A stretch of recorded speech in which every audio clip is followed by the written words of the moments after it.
here we have Abe, who is, well, I don't want to oversell him, and I don't want him to feel embarrassed, but he's really awesome and very, very professional, and is really like this picture of somebody who saw what he wanted to be and made it happen. So I'm hoping that he will be able to share some of that with some of you who want to do similar.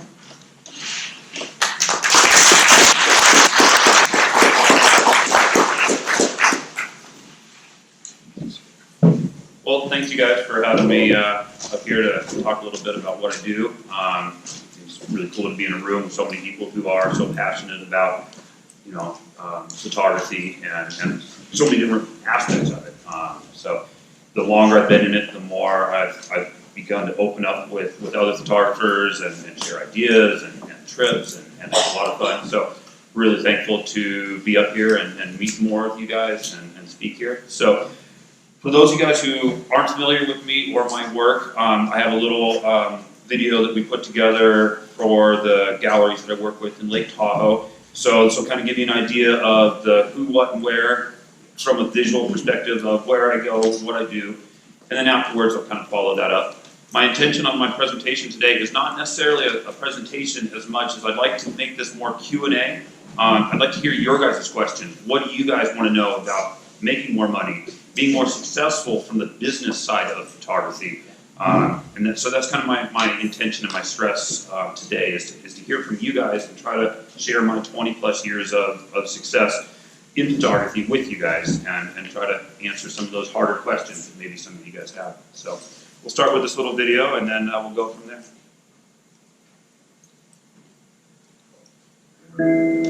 Hello, I'm Abe Blair. Can you guys hear that? I'm a landscape photographer and resident artist here at the Eden Gallery. I'm super excited to be able to call Lake Tahoe my home and backyard. When I first started taking photos nearly 20 years ago, I carried my camera everywhere, and I photographed everything. There was no sunrise or sunset left uncaptured. But these days, I find my process much more controlled as I'm operating in a very pre-visualized and deep-learning right over top.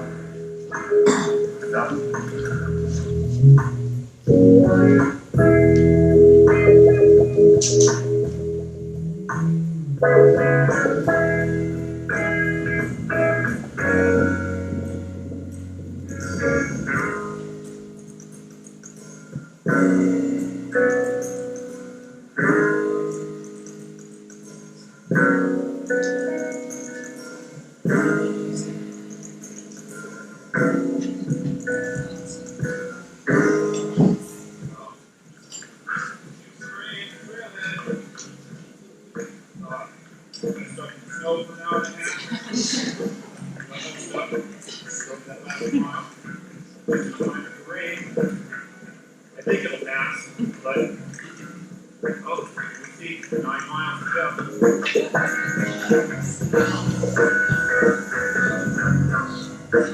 When I am gearing up and packing for a trip, the excitement is always building, just as it was in the very first years that I started photographing in the wilderness.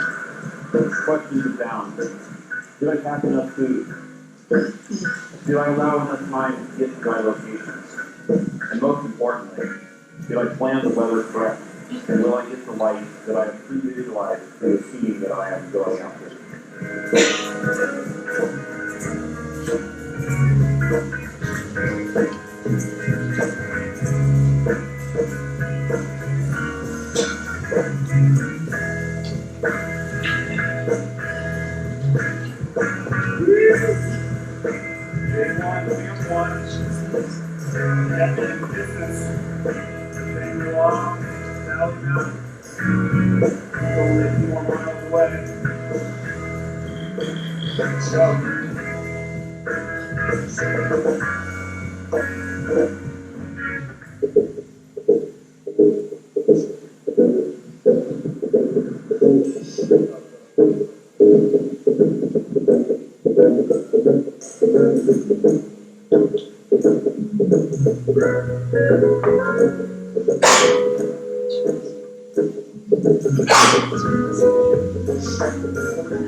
Photographing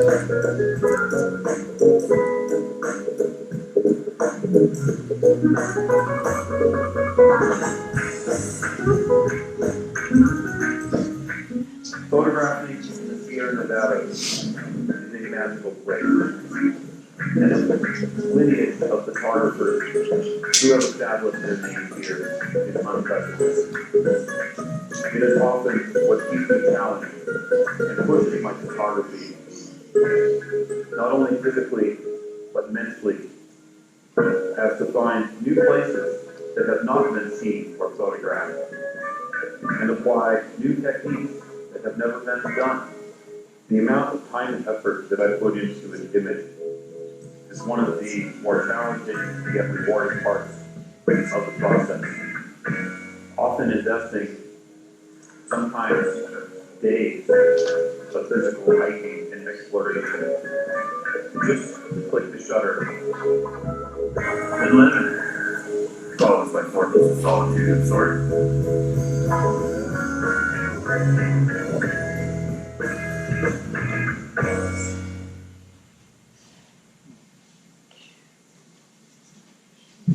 All right, so that's the outside perspective of what I get to do every day. The reality of it is, I get out like that maybe every 60 days or a few nights a week at best. The reality of full-time professional fine art photography is a huge juggle, and I spend most of my time creating my brand, focusing on the marketing of the images that it seems I hardly get to photograph anymore. When I started, it was constant, every day, going and going. And the more I shot, the less motivated I was to just walk around with a camera, and the more directed I was to creating a specific image, which then led to a lot more research. Thankfully, Google Earth, I don't know how we would live without Google Earth. Saved a lot of time and energy on my end. And then, so I guess a little bit about me is that's where I am now. How did I get here? Well, people ask all the time. I was the kid sitting in high school class reading snowboarding magazines behind my math book, my science book. But I wasn't looking at the snowboarders. I was looking at the photographers' names, their angles, who was getting published all the time, who was around. That's what I wanted to do. I knew I didn't have the skills to be the snowboarder, but I loved the camera. And I put myself in an environment at all times to practice. So I would skip school, go to the snowboard, go to the skateboard park, and practice my action sports work. I had a photography teacher in high school that was very conducive to my passion. And I was fortunate enough to receive my first cover of a magazine, a skateboarding magazine called Trans World Skateboarding. And I achieved that when I was a junior in high school. And my teacher said, you know, you're so dialed in and focused on what you want to do, you just keep, if I see you in the lab, you don't need to participate in the assignments. You just keep pushing what you want to do. And she let me do that for 2 years, and I think that really helped mold me into where I am now. So through that process, I juggled snowboarding photography for about 10 years and guided fly fishing in the summers, and moved every 6 months, a new P.O. box every 6 months, and it always fit in the truck or fit in the Subaru, and around I went. And then met a great woman raft guiding. We settled down here in the region and started a gallery in Truckee. Was bought out by a larger gallery system called the Mike Eatington System Galleries, and that's where I'm currently hosted in North Lake at the time, and then we've opened 2 galleries in South Lake. So we do all of our own printing, which is something I don't touch at all. I give them the files, and Michael Eatington is a master printer. That's his real passion. So he runs the printing, and we have a sales manager who runs the gallery's sales end, and then we have 3 photographers who try to keep the walls as decorated as possible. So what I said before is I'm here to answer your guys' questions. I want to help. I don't know what there is that you guys want to know, so I'd like to hear your guys' questions, and it can be I'd like to direct it more towards business related and a little less on, how do we shoot this picture, how do we shoot that picture. So if you guys have any questions, I'd love to hear them. How important is the story to marketing, meaning your story? I find it to be very, very important. As an artist, and a lot of what I've learned was through a very successful photographer who had a series of galleries in Las Vegas. And what he instilled upon me was, as an artist, you are a brand. The images you create, that is your product, and your signature is the logo, it's the brand. I like to really look at my brand similar to like a car manufacturer. You can have various levels of vehicles that can be entry level to luxury sports cars and everything in between. And I think it's important that we all view ourselves similarly, that we are individually a brand. As an artist, you have a unique look, and then you need to be able to channel that into a marketable, tangible source. So the story behind that brand, as we all know, is key. People have brand allegiance, and they're usually, that's based off of the story and their experience with that brand. Anybody else? So do you pre-visualize almost everything you do now, or do you just walk out with the camera going, I want to go up into that area and take some pictures? These days, I find balancing the business, the passion, and the family life, I find myself having to be very, very strategic, or another friend of mine uses the term surgical, in my process, and that does require a tremendous amount of pre-visualization. I do continuously try to push myself outside of comfort, and for me, that is to just wake up, throw the camera in the car, and head up to the lake and see what I find. For me, that's the challenge these days, is to try to just shoot the everyday. I have a tendency to get in my head a little too much, I think, and just want to create the never before done. And as an artist, that's what we all want to do, I think. And let me tell you, from my experience as a businessman, those images are not usually the ones that sell.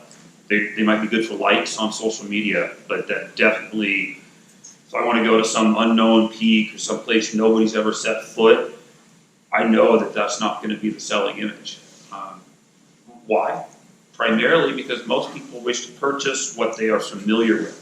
So in my case here, Lake Tahoe or backyard, most people aren't hanging out on tops of mountains at 3 in the morning looking at the stars. It's a great place to be. I love it up there. But what people want to take home is that 10:30, 11:30 morning shot of Lake Tahoe, glassy blue, aqua foreground, some snow in the mountains, because that's what they saw. That's what they experienced.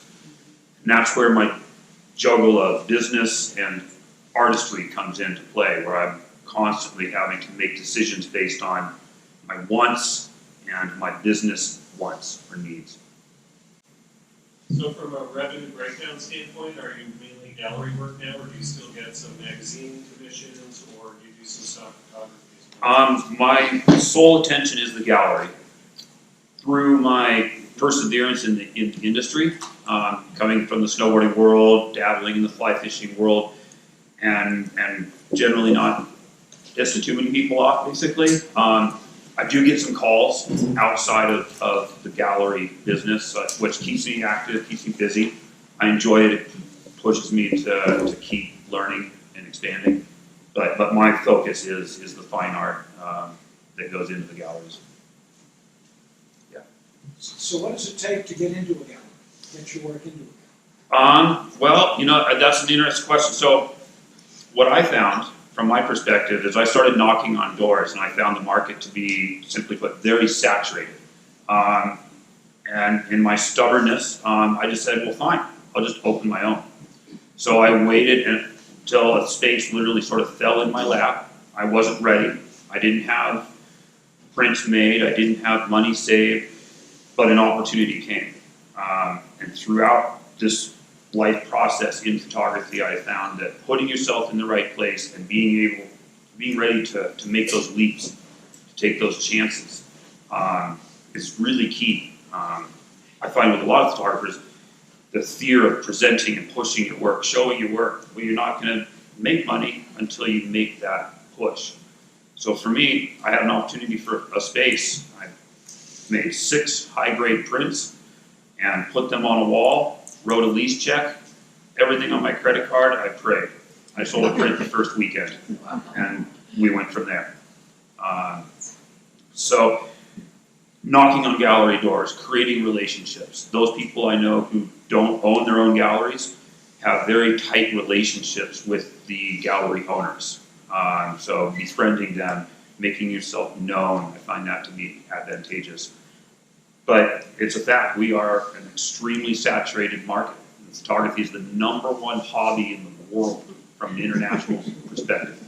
No other activity is more done. So, and that's again where I stress the business.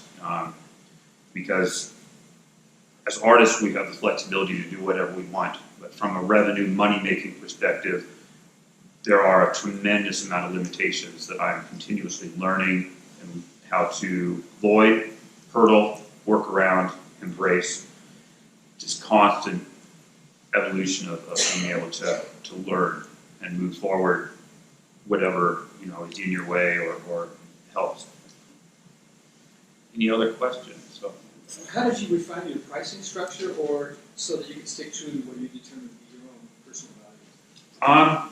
I look at it from numbers. I try to set any personal interest, egos aside. How much effort I made for this image versus this image. It's all based on the numbers. Simply put, I can't function without a ×3 on my retail. So basically, you take your cost ×3. That's the cheapest I could ever sell a piece.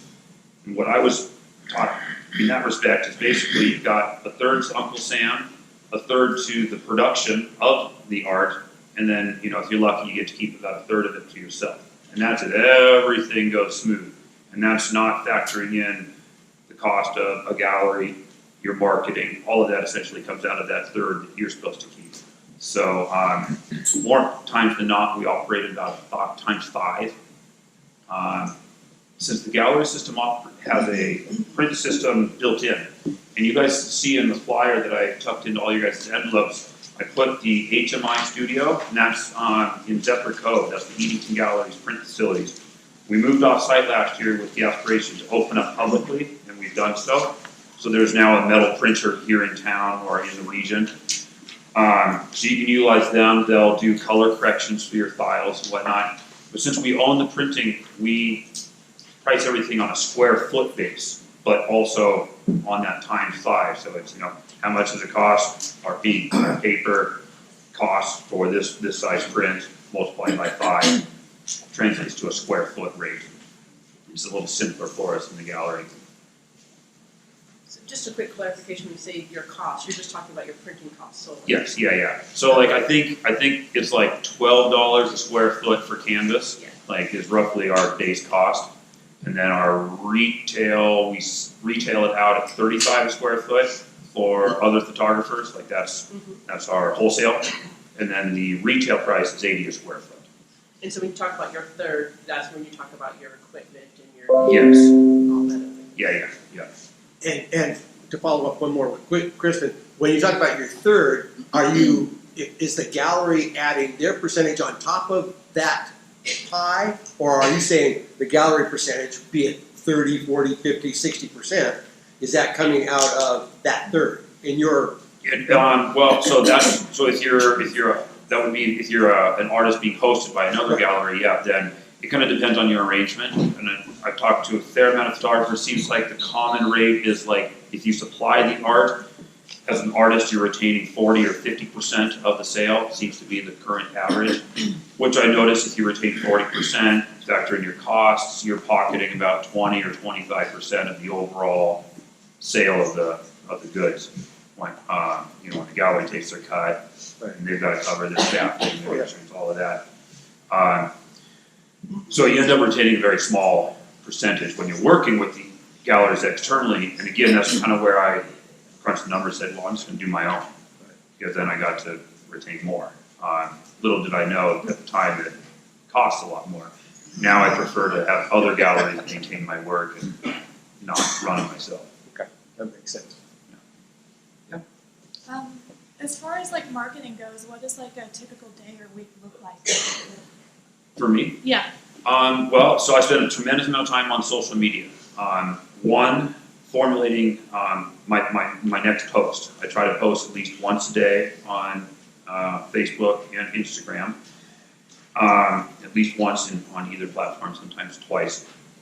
Then I spend a fair amount of time paying attention to what the other folks in the industry and business are doing, trends, what's working for them. So I talk to a lot of other photographers who do workshops, have galleries, and then as well as spending a fair amount of time educating myself on the social media trends. You know, this hashtag's hot this week. This one's not so much. It's overused.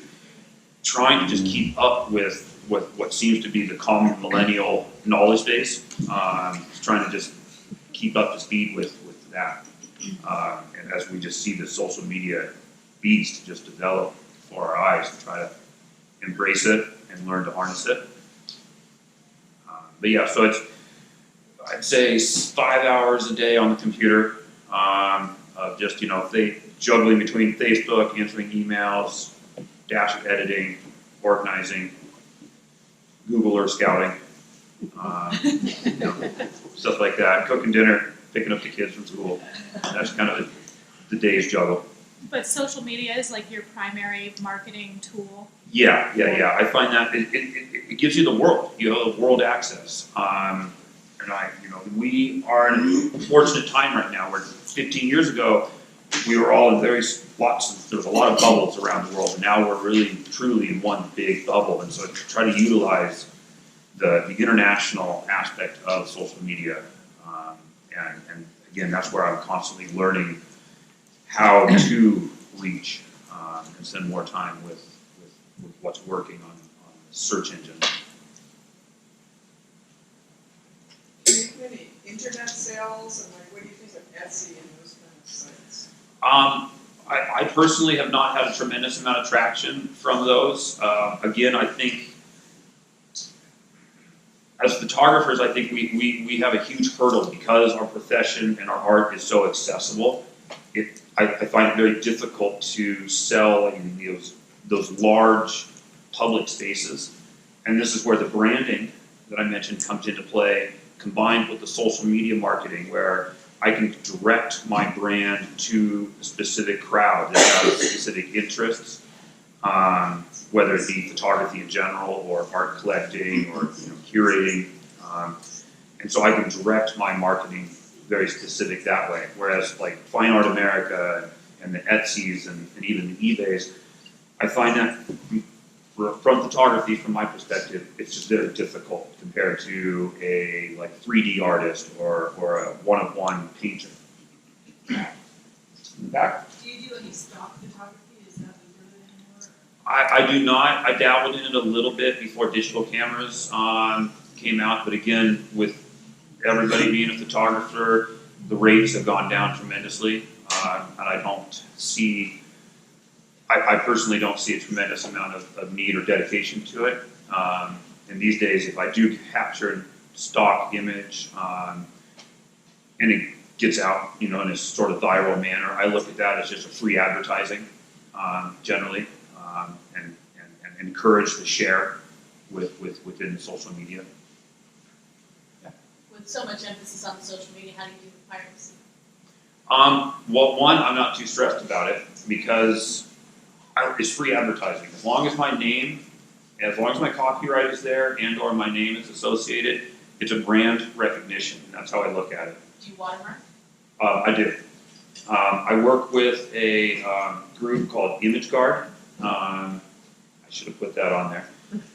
And I give them my images, and every 90 days they send it out to the copyright office. That's very important. If you guys aren't doing that and you want to be professional and you want to share work without stress, register your work. It doesn't cost very much. Jam pack a CD of JPEGs, boom, copyrighted, you're good. It's like $100, and it saves you. So at that point, if I see an image that has been a watermark has been cropped, well, I call Image Guard, or Image Guard calls me, and they handle it all. I don't have to touch it. they take their 60%, I keep my 40%, and we move on. But it's free marketing, and if somebody wants to pay me to share their work, then I'm getting paid to advertise, and that's an even more bonus. So I try not to be too particular about sharing or misuse, so to speak, as long as they're not using the image directly to profit. It's free advertising, and again, brand recognition. You know, when you see that same name over and over and over in this market and that market, it becomes common knowledge. And then when you hear it in the gallery, it's a very long-term marketing kind of plan. I'd be interested to hear your thoughts about what substrate you guys prefer, and if people are coming into the gallery looking for aluminum or acrylic. I saw you have Fujiflex, Yeah. or Mark Metternich brought up Alumachrome. Yeah. So I work in all of the mediums, Uh, and they're all really great mediums. You guys might be kind of surprised and maybe hopefully not too disappointed, but when I'm in the gallery, people will come in, and they'll come in. Oh, have you been here? Yeah. We own a few pieces. Oh, really? Which artists or which pieces? Oh, I don't know. What? You don't know whose art you? No. They come into the gallery and they're looking for shiny. They like shiny, colorful things that match the drapes. From a simple, unfortunate perspective, that's what we see is more of a decor art based. You know, it needs to match the room, and so in the toggle-based galleries, yeah, we don't have a lot of artist dedication, so to speak. It's more just, like I said, just something that'll work well for the vibe in the living room. And with that said, that's where the canvas and the metal come into great play. We've got the canvas, that very simple, classic perspective. Some images actually look better on the canvas versus the high gloss aluminum. The aluminum has trended tremendously because it looks like the Peter Lick galleries, the Jeff Mitchums, the Rodney Lowe's, the Fujiflex, which is what we do our limited editions on. The analogy we use in the galleries to compare these two mediums is the metal is like your 1080p TV. When that came out, it was unbelievable. Oh my gosh, the clarity, wow. And then 4K came out. You know, nobody's going to complain about 1080, but if you see it 4K next to it, 1080 just looks old. And so that's how the metal versus the Fujiflex present. And so we don't find much competition between the two of them because of the price points. We have about 5 minutes. And you Okay. have a question back here too. Yep. All right. Let's go to the. Yeah. So on the topic of time balance, I pointed out earlier that the part of the artificial distinction between the artistic and the commercial, he finds out that you have to spend more time on the commercial because the artistic isn't going to sell as well. What would be, from your experience, the one or two pieces of advice to balance those? Try to think who you're selling the image to. I probably don't pull the camera out of the bag unless I think I can market that image. And that's a conscious artistic process that I've trained myself to do. Because, you know, it might be beautiful, it might be amazing, but if I just don't think, I can't think of who I'm going to call to sell that to or who's going to buy that, I'm stubborn. Maybe it's stubborn, but I don't take the picture. The other day, some of you guys may follow me, recently captured an image of a double rainbow over the Carson City sign. Oh, yeah. One of my few times where the camera was randomly in the car. I was coming back from getting a paycheck, and boom, this happened. And tried to make it down to the valley to get a bigger view. Turn out, saw the sign. There's a couple other photographers parked over there, and they were complaining about the sign. And yeah, what? This huge sign right in the middle of this gorgeous scene. Well, so what did I do?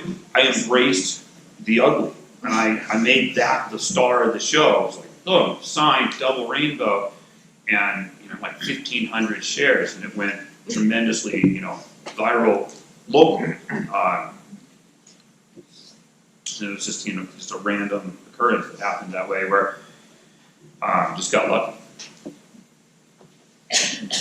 How important is video? to your whole process? From marketing? Well, Or- I mean, you use it for anything other than marketing? Not particularly. No, I don't really do too much. I shoot a little on the side as purely a cameraman, just push the red button. I'm filming a performance tomorrow from a musical entertainer, but I'm just keeping them in the frame. And otherwise, I hire out video to But do from a this. marketing aspect, it looked like a big part of it. Yeah, it is. That's the story. Telling the story of the image, the brand. All of this video and the marketing generally goes towards my limited editions, where those collectors definitely are purchasing the artist as much as the art. And it's 180 degrees different from our decor-based galleries in Tahoe, where my limited edition collectors, I can be composing a scene, thinking 3 or 4 guys in my head, or their wives in that case. It was just like, oh, I remember they told me about this story. They went to home and they proposed on top of the half dome. And boom, I can capture that image. I make that phone call because I know I can sell this or at least show this to somebody who's going to be very passionate about that location. I think we're getting close to that. Talking about competition, there's quite a few, as you say, the market's saturated. Other professional photographers in the Tahoe area that are in the galleries. Do you communicate with one another, have business relationships where you support and share resources, or what's that feel like? Some of us do, some don't. I do find that the Tahoe area is one of the friendlier photographic communities from a professional standpoint. As far as the communication levels, sharing, getting along pretty well. When I leave this region, more times than not, I find a tremendous amount of competition and just disrespect. And part of why I have avoided photographers for so many years because of that. But here locally, and as I grow, and I think as the industry grows, people are realizing it is saturated. And 15 years ago, we were a lot more of an isolated creature, so to speak, and we're having to all learn how to share and get along. And we find the photographers I talk to, it's great benefit that we share. What sales trends are working, what print mediums are popular. I think the communication level is really important in this day and age with the peers. What's up, Mark? Okay, so, go ahead. You mentioned saturation, so the first thing that came to mind was how does the surge of iPhones with cameras in them and drones impact that saturation? Well, I think that affects more of the social media saturation in the sense of getting your images out there and seen. From a sales perspective, I don't find the iPhone to be competitive. Like, we're not losing sales from that. But there are more people out, at Emerald Bay at sunset or sunrise, snapping those photos. And I see. I've seen drone shots of places on the planet that humans can't get to. Yes. Can't walk to, and Yeah. it's just Yeah, and so from my observations, from a social media standpoint, that's a lot of likes. If they've never seen it, it's a new place. Mm-hmm. But then again, from a sales gallery perspective, it's too disconnected for folks. So it doesn't help or hurt. Yeah. So I kind of find it to sort of balance out. There are some photographers that I get a lot of inspiration from who go to just the farthest corners of the earth to create their imagery, and they take workshop students there, and unbelievable work. And I talk to them, and they never sell anything. People don't even ask to buy it because but visually, they're amazing, image creators. What's up, Mark? So getting back to ImageGuard, is that like a copyright protection agency that you subscribe to? Yes, yeah. So they have like 3 different levels, and it's like a 70-30, 60-40, 50-50, and it's based on how much you spend per month and what you get to retain. But they handle all of the legal stuff. I don't know why, for whatever reason, I don't feel like I have hardly any infringements. I do know a handful of photographers who make a substantial living off of their infringements, just annually, and I'm not quite sure how they are dangling their stuff out there or what, but same deal, but they don't touch it, they let somebody else manage it. Any other questions?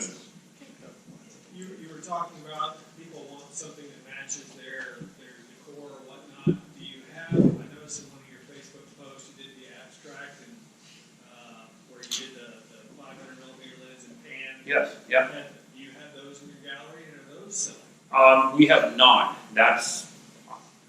I wanted, there's just a little political friction getting in other stuff within the Tahoe-based galleries. It's tricky.